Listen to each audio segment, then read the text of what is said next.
Thank you. Thank you for coming to a forum discussion. Oops, see, uh, this is very, very informal. As you may recall from the last couple of weeks, we've been reviewing Beyond Resistance, John Dorhauer's book, with sort of taking chunks of the book. So today, as we had decided last week, it is an open discussion, sharing kind of idea. We have some handouts, and also for those, if we have Zoomers join, it will have it up on the screen.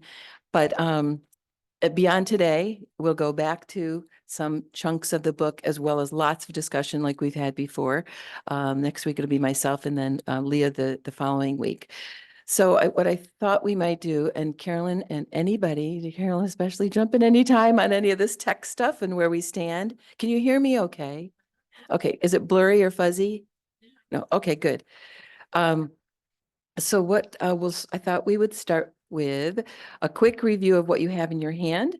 And that is what Nancy Brown had talked about and all of the feedback you guys had had. The next page is information from last week, and then to the questions, and open up the floor for anybody who may have, want to express something that really struck them from that list, and we will scribe away. We will continue to take notes on that, add this to our catalog of information about this book and these meetings, and share that beyond today. Please. I wanted to mention that Nancy did the how many session Presbytery-wide event on Dorhauer's book. So she's done a lot of discussion of the theory and the background and the practicalities of the book already. So that's one of the reasons why she's here launching all this. And Nancy, several of us through various series of that book study, same book study, just done several times by the Presbytery, because they knew how impactful it was and had great attendance. Was also Nancy Brown, Leah Cohn. I have forgotten the list. So others have also attended the Presbytery Susan Orr led book discussions in those 6 sessions through, and lots and lots of discussion. All right, so just as I said, real briefly, we're just going to go through points that had come up before, just sort of to warm up our brains a little bit, although they may be warm enough already. And then jump right into lots of discussion and thoughts and where your hearts are, and where we think Doopsy is. Okay, so from Nancy's discussion, we had lots of attendees here. We talked about mission, the needs, Doopsy needs to seek justice, take an active role in active mission. Oh, there we go. Hi, Bob. Hi. Take an active role in active mission, be specific about what our mission is. It was voiced, do we have a stated mission? Is this helpful to read through these? Okay, and I thought if we had more Zoomers, that might be helpful too, just to hear it it's hard to see, because it's not very big. Let's say utilize our endowment for mission, match our feet to our words, be the hands and feet of Christ, open up Doopsy's building, partner and collaborate with building renters and congregations such as the Quakers, and Doopsy is already collaborating with their Earth Care team. Spiritus Christi's food mission, Cameron community. It was pointed out that Doopsy has strong volunteer history and experiences, which we certainly do. We had then moved on to bits about grieving. And by the way, these are mostly your notes. So the same thing today, we're just going to hear lots of information from you guys. So although it was Nancy's week, and lots of it was Nancy's presentation, it was also where we are. Yes. Cameron Community is under partner and collaborate. They're not in our building, correct? Okay. Okay. Yeah. Thank you. Thank you. Yeah, good clarification. This was, I think someone had just offered that's a great partner that we could come up with. Thank you. And I think maybe it was. So grieving, Doopsy is grieving. Members who have left, we're grieving lack of children, the impact of COVID, such as in-person worship and activities and church dinners, the lack of pastoral, continuity. Could typo there, sorry. Pastoral care. Okay, got it. Just a moment. Let me put that in there for you. Pastoral care. Got it. Sorry. Thank you. Eating together at meetings and gatherings and parties and such. The need to do more in-person meetings is something that we'd look forward to. People, what are we grieving? We missed C2 worship. It was exciting. There was music. It was unpredictable. Maybe something in discussion was about doing it on Saturdays with community and a meal. We miss women's groups activities. Cultural demands for time on Sundays is, yes. I just wondered when somebody said they missed the women's group, there is a women's group and I wondered. As I recall, jump in anytime, anybody.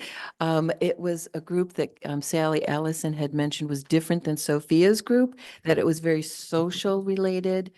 They had made flower pots before my time. So I'm just recalling that they had made. Not before my time, but I'm not connecting with what you're Okay. saying. I don't remember a group like that. I thought maybe it was about the, there was a, Thank you. was that what it was? So it was quite a while ago when she was a young mother. I Sally, you I- said that Sally makes Allison. sense. Yeah. That makes sense. Huh. I just was curious because we have Sophia's Circle and Yes. And that, okay, right. Maybe it Thank was you. couples clubs. I mean, there is a couples club that's been very long standing, but there hasn't been anything new that's Right. come right. up in a number of years. Okay. And it could have been the original Sophia Circle, which Oh, Women Word and Song, and then, but Oh. Sophia Circle was when there were all the active women's circles within Presbyterian Women, Shaw Mission, Central Missionary Guild, all of those. Sophia Circle was kind of like it was really geared towards the younger Thank at the you. time when some of us were young. And Sally was very active with that group. Thank you. So it could have been that too. social group than spiritual seeking. Sophia Circle was, it was like book groups, social activities, things like that. It was not as mission oriented as the established circles for Presbyterian women were at that time. It was a Rose you. Mitchell, Mm. kind of offshoot. I remember. Pardon? And Gail, yep. And along with Women Word and Song. Good, thank you. Thank you. I'm taking notes as we go. So, yes, and the cultural demands for time on Sundays has been, something that has changed and is from years ago. So learning what other churches are doing could be a helpful approach to that. And Doopsy has limited offerings of different kinds of programming, which is different than what it used to be in many ways. The believing part, so Doopsy can be more for postmodern people potentially. We can adopt new approaches that would appeal to postmoderns. And as Doopsy congregants, we all need to be prepared to do our own rummage sale of what we are willing to ponder that we as individuals feel must be kept and or can be given up in our own relationships with Doopsy, as will Doopsy likely have what what was referred to as that rummage sale. What do we need to be us, and what will we maybe need to change? Sorry. Okay, the next bit, just briefly with David Lee's presentation, we talked about how postmodern are we and how postmodern do we want to be and how are we being of service? Yes. This is all good. Oh, no such thing. What exactly is postmodern? I in a kind of my own personal nutshell on this in many ways is really, to me, what the world is like today.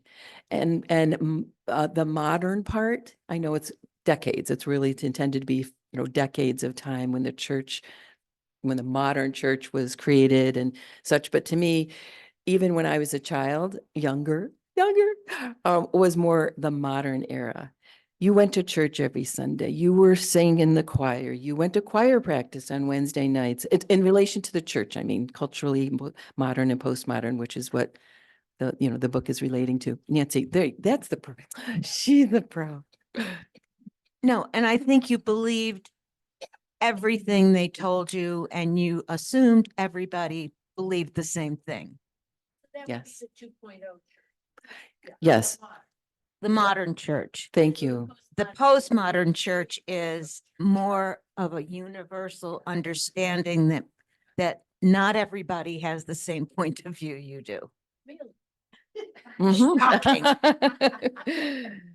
Thank you. That's a good way to, yes, thank you, thank you. And that, yeah, so in the the modern piece in terminology is referred to as the 2.0 primarily throughout the book and these discussions versus moving forward into 3.0 to adapt to today's culture and such. Because I look at, we are in the postmodern, and that's where everybody has different ideas about what the truth is, what's meaningful to them. You don't come to church on Sunday. It's not a specific task in everybody's family. So did that, thank you, Nancy. Thank you. Does that help, Elaine? Yeah, okay. Sorry. No, that's, that was good. So how are we collaboration with other faith communities, Spiritus Christi, the Quakers, UCC, PGV, Presbyterian Genesee Valley, things about how that collaboration might look. Perhaps our building could be be part of, oh dear, collaborative mission. We have a great location. We have space. We have a gym. Those were parts of our discussion last week. And we moved also into talking a little bit about prophetic imagination, hope, and the Holy Spirit. We are not doing this faith work by ourselves. And DUPSI members have many, many micro connections, is the term that was used, with faith in the world outside of just being here at DUPSI and the service we provide here at DUPSI. That was really kind of a way simplified version of lots of discussion and points we've talked on. So last bit is all the questions that we kind of put out last week for people to ponder on. And here is where we say, I'll read through them, just the quick script so that it gets people thinking. And then it'll be who has something burning, ideas and that sort of thing. And we'll be documenting it. Again, very, very informal today. Very, very informal. But we'll take notes and put those together. So we have a good reference for ourselves and for session and for our stated supply person coming in, just as far as this series of discussions for forum. All right. I'm going to actually step away from the mic. Thank you for offering. I'm going to step away from here because all I'll be doing is scribing, I believe, and Carolyn's going to be passing the microphone around. So from here in a moment, it'll be really group led, if that makes sense. So thank you, though. I could change my mind though. So yes, Sam.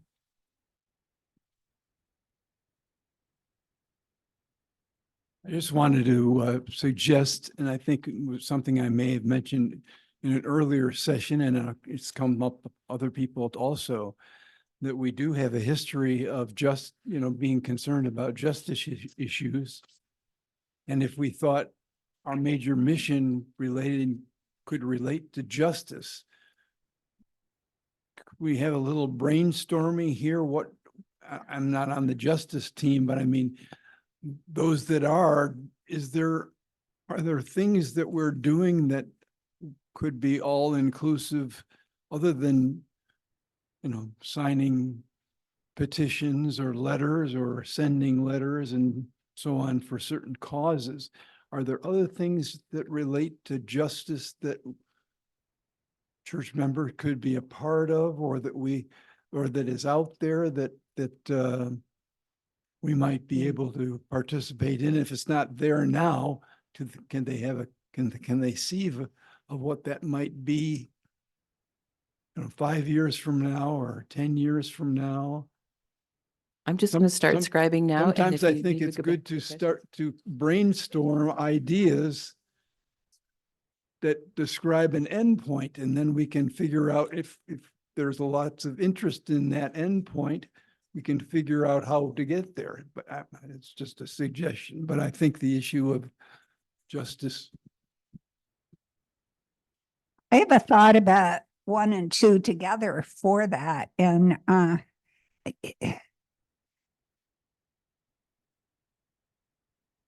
sorry, what? Could you read the first two?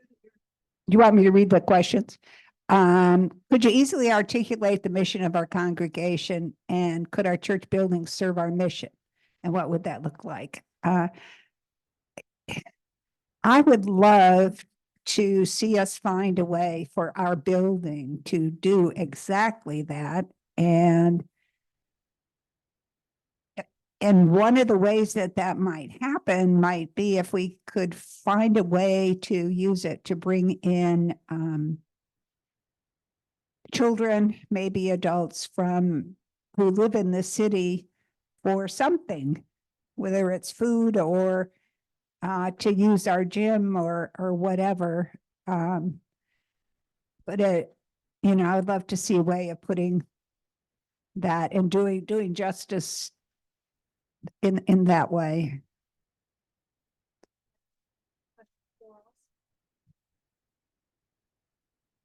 Which is about our neighborhood. Yeah. I'd like to respond to what Sam brought up, very timely, because yesterday several of us from Justice walked behind our banner, thanks to Nancy, who found the banner in the Palestinian, the rally, the ceasefire rally in our neighborhood, and it felt really good to be engaged in that. And that's the kind of thing I think that more people maybe not interested in walking the rally, but and I feel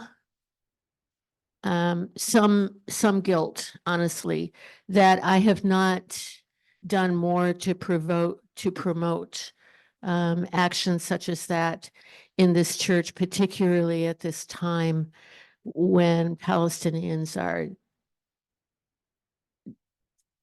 being killed and maimed on a minute by minute basis, and it's just so evil. It is so evil, and our country bears such guilt for what is happening. Anyway.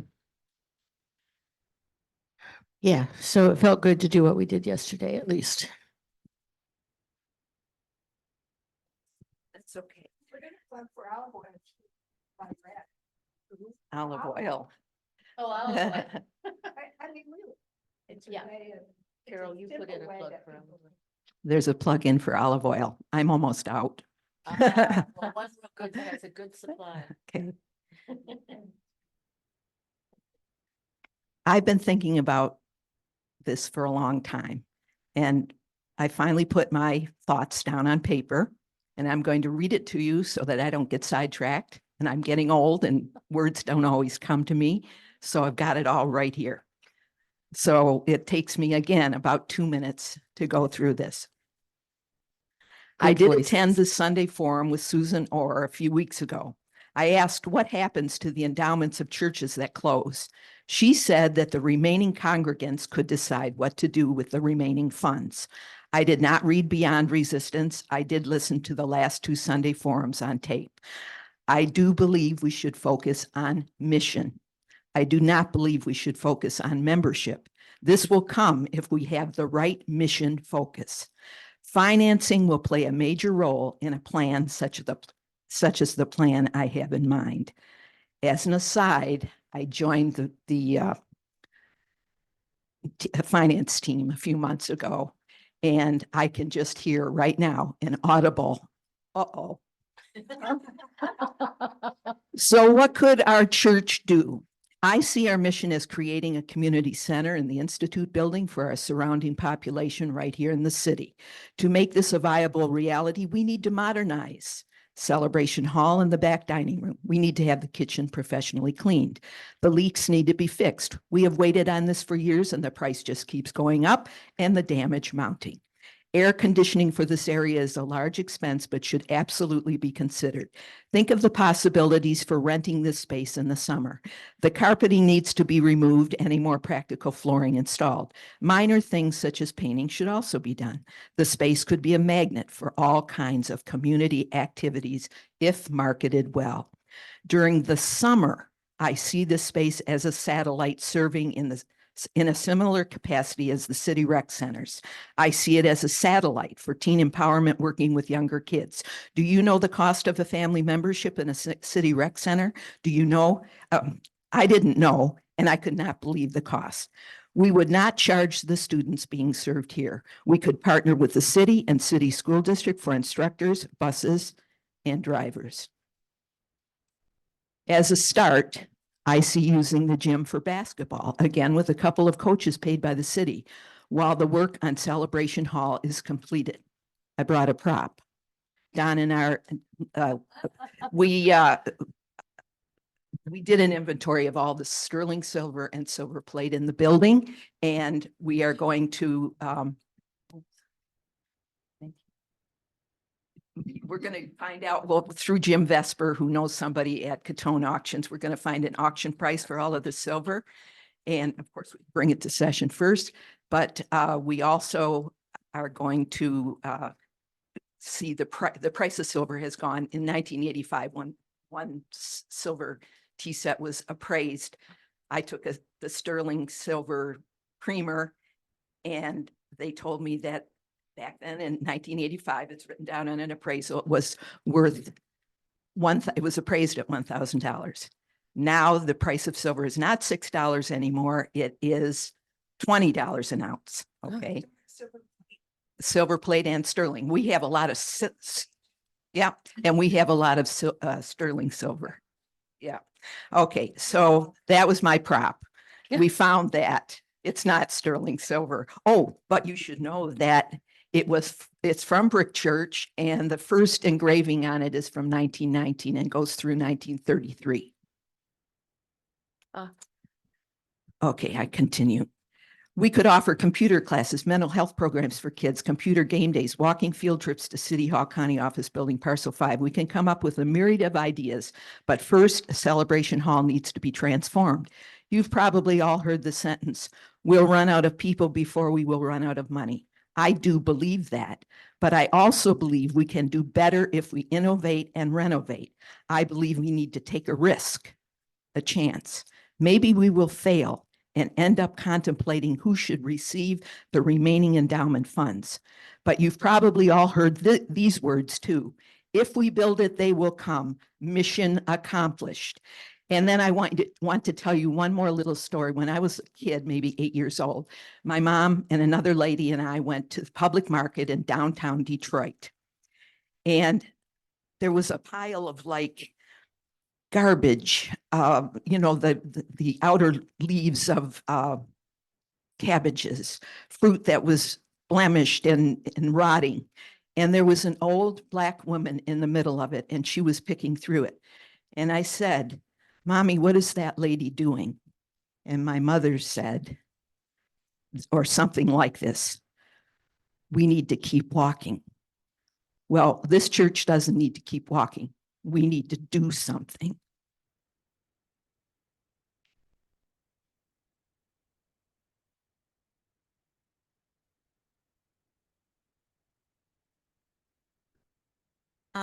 I'm not sure that folks are aware of how much this building is being used. Yesterday, when we were trying to figure out how to hang the banner, there was a meeting going on in the Halleck Lounge.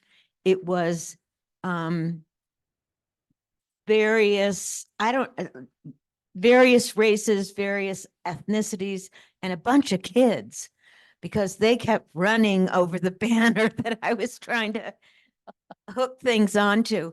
But that was going on. So even though we're not sponsoring that, we're giving them a space.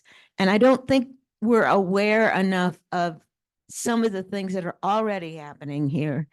But the other thing was the day of Cliff Genji's ordination, the Eastern Service workers were up in the kitchen creating tamales. It was Super Bowl Sunday. They were creating tamales and just for a fundraiser. And I think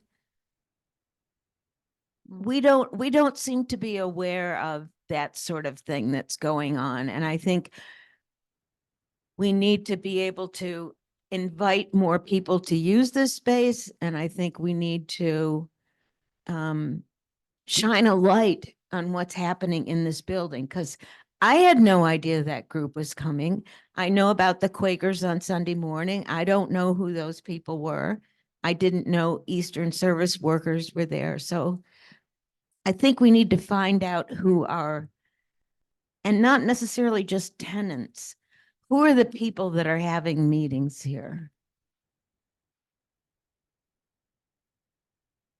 Just so you know, in April, the series we plan to have is people who are using this building coming and presenting to Forum. So the Life community that worships in the chapel, and the Quakers, and maybe we're hoping to get Spiritus coming to talk about their projects.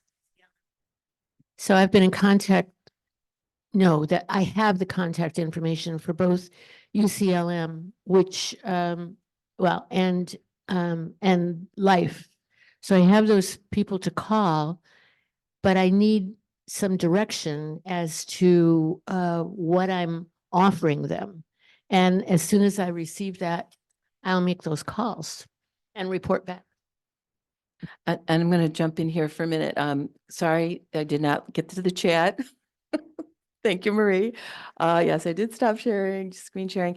Women's Space, I'm commenting, I'm sorry, we're catching up on this. My bad, my error. Postmodern has been at Doopsy a while. Thank you for reiterating that, because I do know that that came up before. We've done a lot of postmodern-y types of things. People are here as well. Just sharing a thought there, Zoomer. Thank you for being patient. There you go. You can see the room. And she votes for Carol. And I think this was the, yeah, go Carol. All right. I will try to monitor this better. Thanks, guys. Continue. I just wanted to say that while Carol was talking, I was looking at your faces. I was looking at the, although I couldn't totally see it, but the energy in the room. And there was a lot. And I think we just have to build enthusiasm around some of these ideas, decide what we can start with, build the enthusiasm, and the love for this congregation.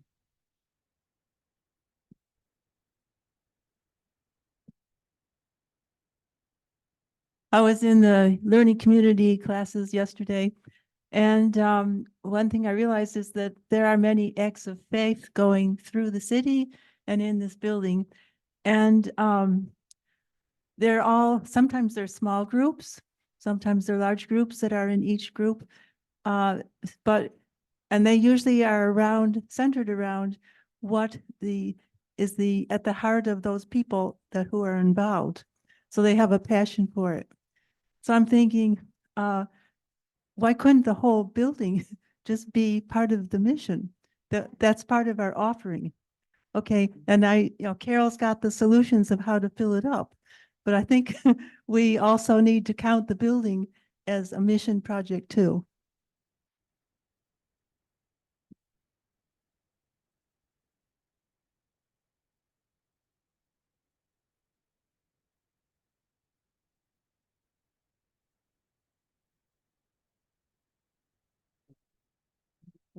As prompts then.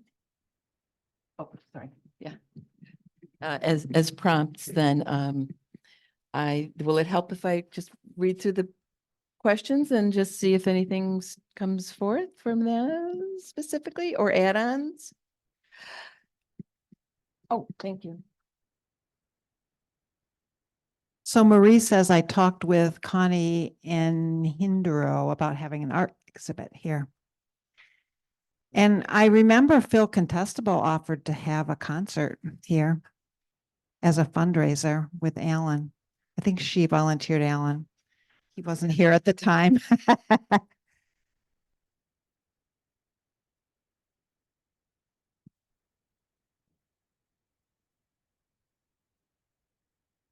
We do have a concert coming up on May 5th. John Williams is going to be doing a oldies but goodies piano concert, the American Songbook. Yes, yep. And we're going to probably we're going to have a reception following that. And we actually also had the idea with Connie's art show too. She's a very fine artist, and it would be wonderful to have an exhibit of her work here if we could. But I just wanted to, when I was coming in today, I kind of took a glance at everything that people were doing on a Sunday morning, and we drove past the Village Bakery, wasn't a parking spot available. We drove past the Waffle House, not a parking spot available. We drove past North Ponds Park. Many people out walking the dogs, walking themselves. And I just sometimes feel like we need to reimagine our worship time. Because Sunday morning is such a traditional time for all of us and for most faith communities, but maybe we need to revisit that. I remember this summer sitting with a visitor in our church who was just driving through from Massachusetts to visit someone, a family member, and she found out about our church and she came to visit, and she told me after the service, if I lived here, I would definitely come to this worship service. And she said what they did in the summer at her church, which was a Presbyterian church in Massachusetts, in July, every year they have their worship on Wednesday evenings, followed by a potluck dinner, just for 1 month, but just to change things up a bit. And she said it has been incredibly successful. And I thought, maybe we just need to, I don't know what shape it would take, what form it would be in, but maybe consider other worship time options. Families are so, kids have sports now. We didn't used to have to contest with that on Sunday mornings. When I was growing up, you didn't even have to contest with stores being open. I mean, Sunday was Sunday. And I think that's part of the postmodern era is Sunday mornings look totally different now. I don't know if it's feasible, but maybe we can change things up a little bit. Bob Carlisle mentioned on one of the tapes that I listened to, I think it was maybe from last week, about C2 and how he was so excited when he knew, that C2 was coming up. And I was thinking, I don't know if we're allowed to change. I don't know why we wouldn't. We can change the rules of our Sunday worship service. But maybe the first Sunday is Communion Sunday. The second Sunday is a traditional Sunday. And the third Sunday is a C2 in the sanctuary. I even have somebody who could speak the first time. She's in our choir. And she's a doctoral student, and she's teaching music history at RIT. And she did a program that Carol Samuel and Helen Ganatis and I went to on Valentine's evening. And she did it at the Greece Library. And it was really good. Well done. And she could do something like that. And Lee and Alan I'm sure they could fit music in. And it would be different. And we could even have questions and answers during that one and change up. So we have a C2 right in there. Because I think if you have C2 after our regular church each week or whatever it used to be, that will keep people from coming to our regular service. So anyway, yeah, but this would be just putting it into our regular service. I think oh, do you want to read? Yeah. Adjusted. Whoops, sorry. So Gail Mott said, "Thank you for your vision, Carol. With the costs involved in upgrading the bowling alley, swimming pool, etc., could we unite with Spiritus, either co-owning the building or cooperating with them on their projects, such as their earlier request to house Haitian refugees? They have many working members that would augment our numbers." And then Marie, Oh, sorry. was it Marie mentioned? Yes. More about the pastor of the choir and the minister of the Life Church, which is the same information that Elaine has. Reverend Dix. I like that idea also of finding, I'd like to see our building become mission in the way we talked about. And I would also be really open to considering how Spiritus could be part of that, maybe partial owner. I don't know what it might entail or how it might look, but I would love to see us really look into that and consider, and I think this adds some other ideas of what that might look like. And the Haitian refugees being an example of that.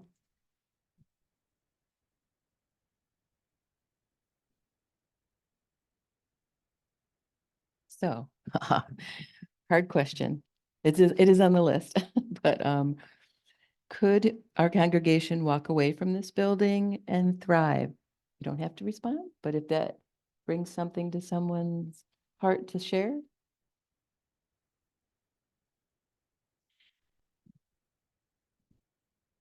That would be hard for me because of the music, the beautiful setting, the organ. I mean, where would we go? That's a big part for me. The biggest part is, of course, though, if we all went together, the beautiful people who are friends.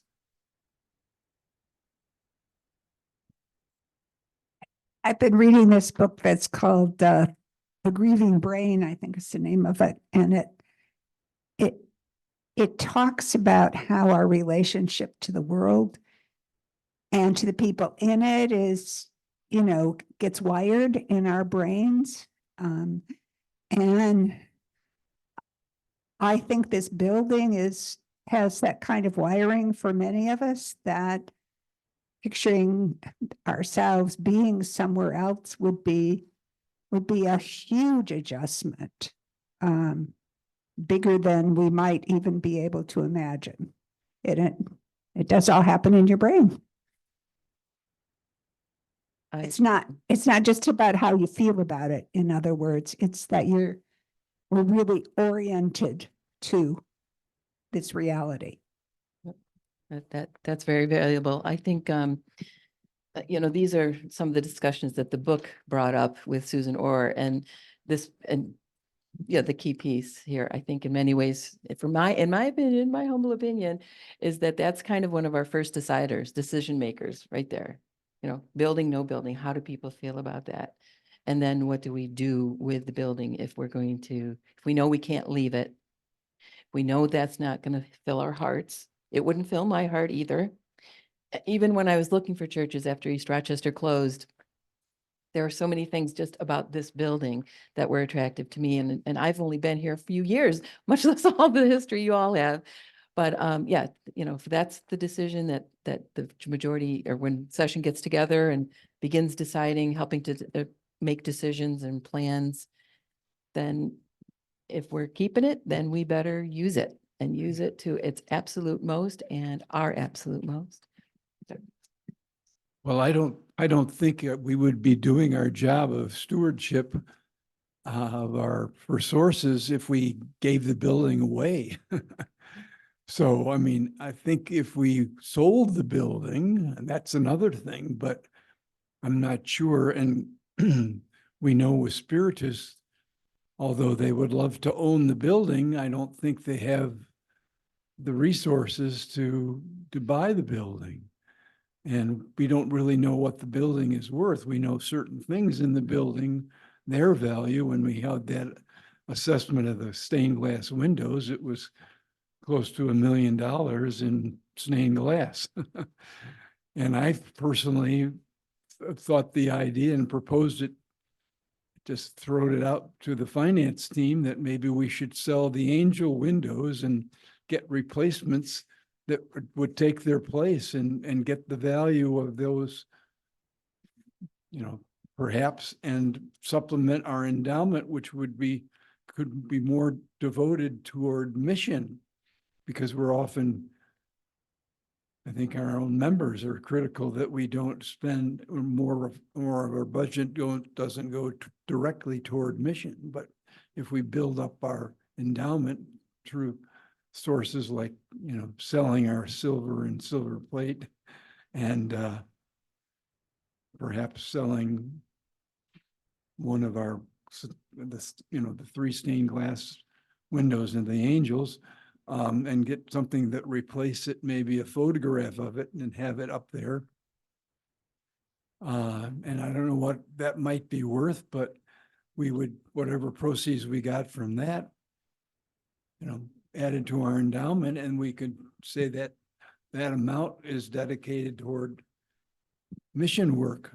I wouldn't be opposed to that, but I don't think giving our building away, we can give our space away. I think Eileen Deitch has done a very good job of keeping track of who uses the building and how it's supported, so we don't get stuck with doing all the maintenance for the activities that occur that aren't compensated for.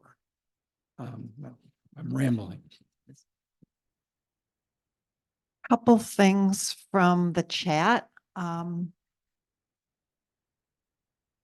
About C2, Jim Reese's memorial service was very meaningful to me. It was so real and would make our order of service come alive. And that, I think, was from Gail. And Gail also said, bringing up again Virginia Davidson's Ministry of the Screwdriver to remove the pews and create more open space and opportunities for creative uses of the sanctuary. Could I just ask, I think Session dealt with Spiritus's wish to buy the building. And most of us not on Session, no, I'll speak for myself. I have no idea what Spiritus was wanting or offering. And I wonder, Sam, could you speak to that? No? Bob, you could speak to that.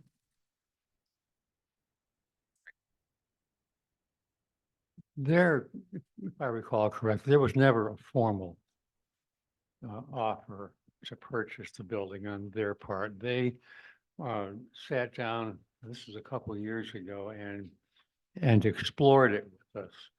And at the time, we chose not to pursue it. I do think they had decided on their part that they no longer wanted to rent, that they had, quote, matured to a point with their congregation that they were now ready to own a building. When they came to us, they were not interested in owning a building. So it's never gone further than that. I think that they would like us to probably be more forthcoming, but we have not done anything in that respect. As a matter of fact, the last session meeting, Eileen, and we just didn't have time to pursue it. There were so many other things on the docket. Eileen, I think very wisely, wants to check prices with various retailers and appraisal organizations to actually devise professionally what a price would be for this whole package, just to have that information. We may act on that at the next session meeting. We don't have an agenda yet. I would like to continue further on what Sam said about possibly dispensing with some of the stained glass windows. I just, in my boring hours, shop around on Craigslist, and unfortunately, it's sort of like Hummels. People thought when they collected Hummels that they were going to get rich. And then when eBay came along, everybody wanted to sell them. You know, the law of supply and demand kicked in. Yeah, you can barely give them away now. I've seen a number of stained glass windows online for sale. As a matter of fact, there's a guy here in Rochester, I just have not pursued it. He has a set of, if they're still in the building, I don't know where the building is. They've been for sale for, I think he's had them online for 2 years. They're not up to the snuff of what ours are. But I think realistically, having that kind of resource is, I don't really think we could monetize it anywhere near the extent that would justify taking them out and trying to put them on the market. I really and truly don't. But also addressing the question about could we thrive if we left the building? I don't know the answer to that. I truly don't. As for me and the way I think and the way my mind works, you know, we all know there's been a Presbyterian church on this corner for 200 years. We have a responsibility to ourselves, but from my perspective, we also have a responsibility to the community and the city of Rochester. DUPC is known, you know, we're a lot smaller than we used to be, but I don't know if anybody recalls the story when my son moved to Los Angeles quite a number of years ago. They were looking for a church and wound up in a cathedral-sized building in what is known as Koreatown, a big Presbyterian church, and they were having coffee outdoors in February. Of course, you can do that in LA. And somebody said, "Where are you from?" And he said, "Well, we're from Rochester, New York."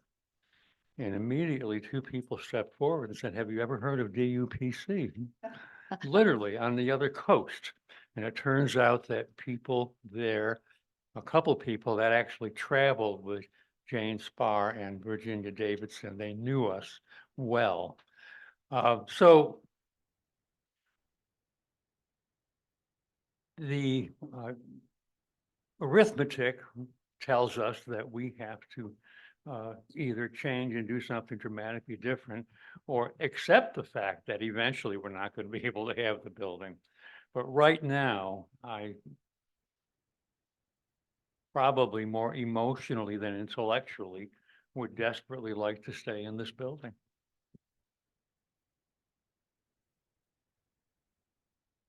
Just to play devil's advocate, at least to some extent, our current budget is in the range of $1 million a year, half of which roughly is to keep this building going.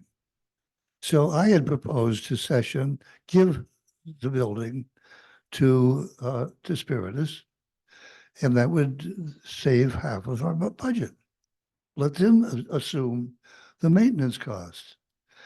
It occurred to me later, I'm avoiding the issue because by doing that, we would still have our traditional, very traditional worship, the beautiful sanctuary, the music program, all of these things that we spend money on that we're most reluctant to give up.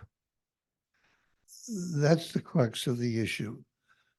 So if we decide to stay in the building, then I think we need to do what Carol was suggesting and others have suggested.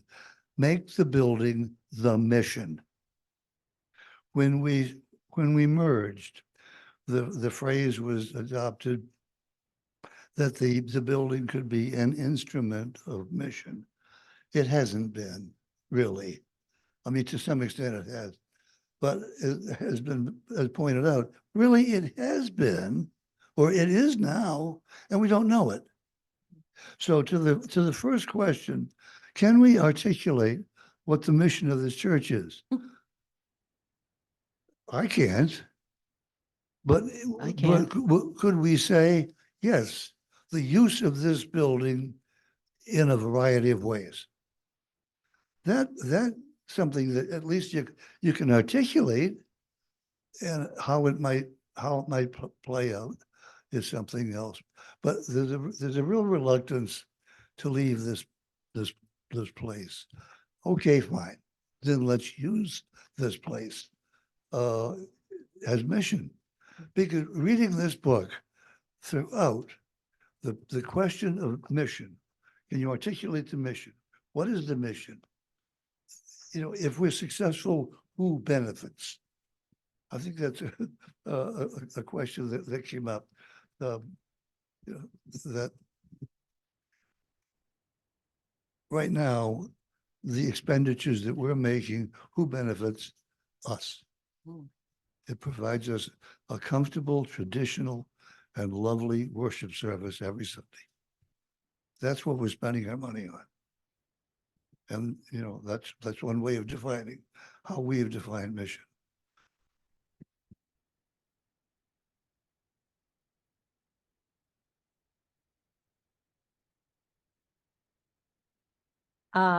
In terms of the mission, I was thinking as I was coming here, I must confess I did not do homework like Carol did, but I'm thinking, what is the mission? And what came into my mind was to be a light in our community. And that's probably not that original, but it just seemed like something that sort of summed up how I feel about this church. And then second, I know we're all attached to the building, but what I was just thinking now was, to me, this building is a gift to us, not a burden. And so the challenge is, for example, maybe people on finance know, but how do we actually get folks that are renting, or reach out to folks that are renting now, or holding meetings here, or whatever it happens to be? I'm on the Rochester Committee on Latin America, and we used to hold our meetings here. And so presumably we made at least a donation for that. In fact, I know we did. And then COVID came along, and, you know, everybody went to Zoom, and we're still there. So I guess the question to me is, how do we find out how the renters we have, what attracted them to coming here? How did they find out about the space being available? Do we advertise, or do we send out, you know, something in I don't know. I have no idea, but it might be really helpful to know how. And then third, I love Carol's vision. Again, as this morning, I was thinking, I mean, what churches have a bowling alley and a gym, you know? And to me, those spaces, as I feel like that's a gift.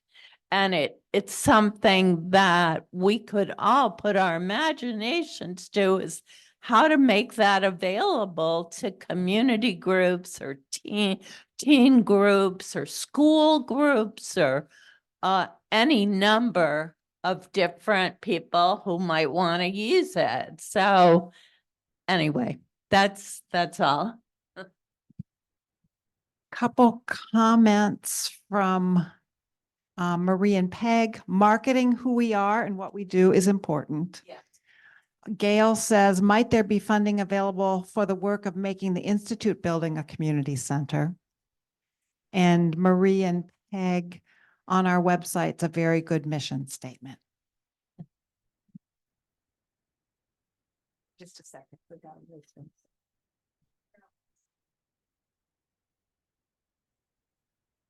I just want to bring up our theme for this 50th anniversary year.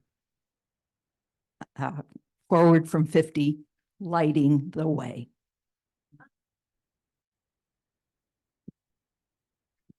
I wanted to say one of the things that distinguishes us from other churches with declining membership is the condition of our building. You know, one of the things Susan Orr talked about was often by the time congregations get to a point where they're dissolving, their building is in bad shape because they haven't had the money or the resources to keep it up over the years. And in fact, that's what happened to the congregation that thought they were going to sell to Spiritus Christi. That in the end, it was about the condition of the building that made the difference. Anyway, I just say that just to emphasize again that our building is a real asset and it is in very good condition considering how old it is and how big it is. And how can we use that asset for mission? We're almost at the end, so a little over, but we will go. No, please, no, please, please, Sam. You sure? Well, I was just going to address something, and, you know, we would really have to have Don come in here to do it because he knows the building, but the three parts of the building are really quite interrelated in terms of the utilities.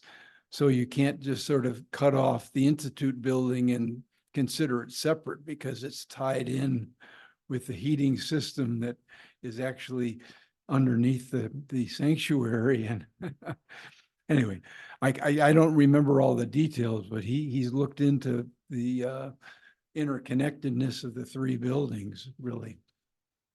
Anyway, you. so that it's not so simple to say we could separate them and have different functions going on there, unless we were overseeing them or had some relationship with them. But, and also Mary's point is that Spiritus was considering moving to a church. I forget the name of it, but yes. And they found out that they were going to have to do, I don't know, over $500,000 worth of renovations before they could even move in, and they couldn't afford that. So I don't think they have the resources to buy our building unless they had somebody who donated. Thank you. Just a quick FYI, the Sunday Forum has reached out to Sam King to look at presenting in a forum somewhat where our finances stand. You know, how much is in the endowment? What is the pay down? Where does it go?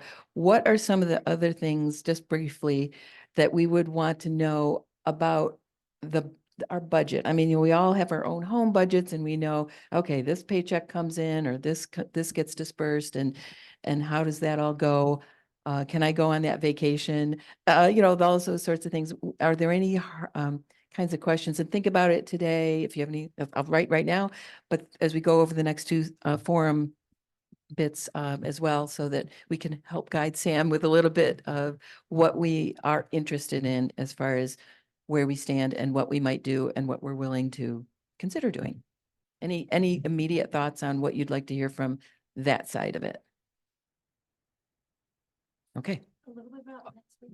Oh, thank you. Yes. So next week, we will still be talking about John Dorhauer's book. I'll be doing a presentation bit, sort of the ending of the book briefly, which is largely about other types of faith communities that are 3.0, so to speak, already in that postmodern bit. And then the following week will be Leah doing a presentation, and again, all on this whole subject of John Dorhauer. I'm hoping next week to show a little bit of the video that John Dorhauer did, specifically like the last 10 minutes and one other piece where he described successes and how people handled looking at what their mission is and what that meant to them. Yes. I'm wondering if we could actually have a forum on exactly what you started to describe, which was the finances themselves. And not just, the gross numbers, but for example, how many renters we have and how much they contribute altogether. How many users of the building that aren't actually renters we have and how much they contribute. Those kinds of numbers, so that those of us who, really don't have a clue would be able to actually understand what what our basic situation is, and the endowment, of course, and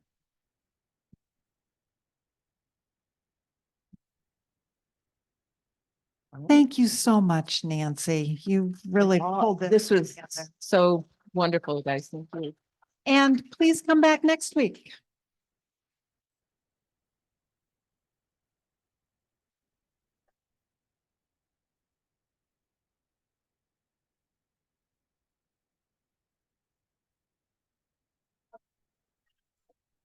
Very easy. I went and checked out the place for your driver's stuff. Very easy. You want to go in and search, see it, so you'll know how to get there.